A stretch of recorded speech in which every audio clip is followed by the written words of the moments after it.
Pero siyempre, curious tayo eh. Kaya try natin. Maanghang pa naman itong pinakurat. Para sa akin, okay na pag walang suka. Ito na lang. Hello mga mali, good morning. Ayan.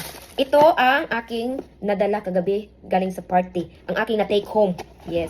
Bagong labas na Leon extra strong beer. Yes. Tapos may pa-freebie sila na mug. Diba? Oy. Pwede itong pang kape or sa mga mahilig dyan na mag-beer. Tapos mahilig dyan na mag-melty, mga ganyan, mga iced tea. So, ang kapal. Maganda siya. Magandang klase na baso. So, ayan. Gagamitin natin ito pag magkape tayo. Tapos, hindi mawawala yung papaya, mga madi. Grabe. Excited ako dito. Tapos, lagyan ko ng suka at may asin. O, diba? O, diba? Ang lalaki. Balatan. Tapos, i-snack natin maya-maya. So, let's go. Nakaready na ang ating mahiwagang tagtaran. Yes, mga madi. Tapos, siyempre, yung ating pangbalat. Siya! Balatan na natin. I-fast forward natin para mabilis.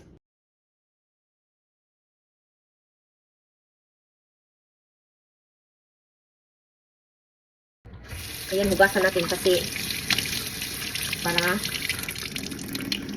malinis. Huwain na natin mga mali. Hala! Oy! Sarap nito. Ayan. Ang sabi nila, yung sa, anong tawag dito, yung buto daw ito, buto, dapat daw, kainin mo. Wag mong i-chew ba, wag mong basta yun. Ayaw usapa, diretso lang tulon.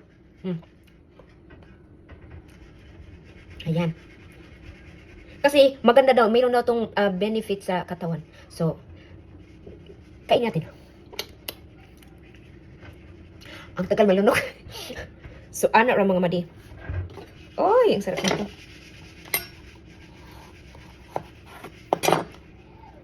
Tadan! Tapos, yung buto.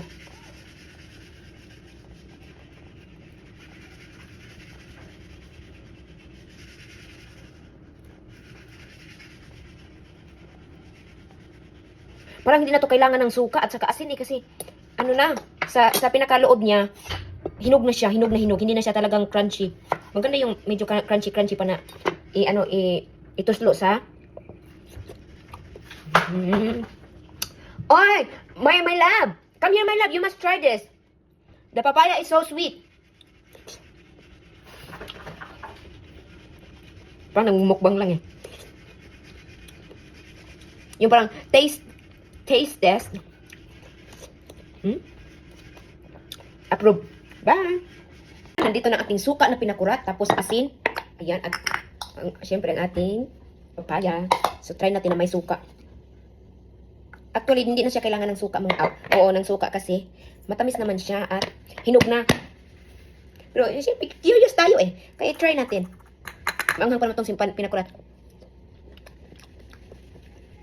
Para sa akin, okay na pag walang suka. Ito na lang. Bye.